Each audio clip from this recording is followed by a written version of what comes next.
young. He I guess in the Bible time he would be considered young, but in our day he was considered old. But God decided that he gonna speak to him, and then God said, "I'm gonna work a miracle through you through your youth." Yeah. And Abraham, the one thing about him, he actually listened.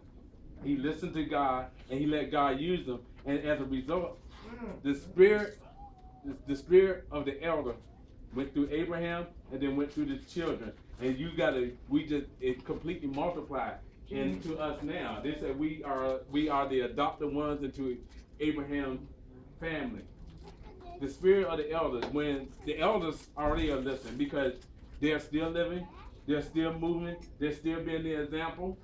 And even though we have the youth that they might be disrespectful, there's some, when they start going through something, if they go through an accident or something, or they go through a certain trial, they start looking upon you and say, and when you come to say, young man or young woman, you gonna be all right?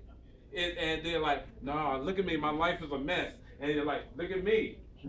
It's just like you said, I've been shot and stabbed, but you're still here.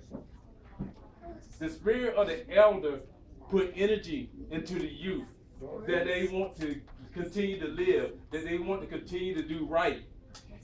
The words and the wisdom and the prayers, one of the prayers, your prayers are still in operation. The prayers from when you were young up until now, and the prayers that's going on now is helping our youth to still live today.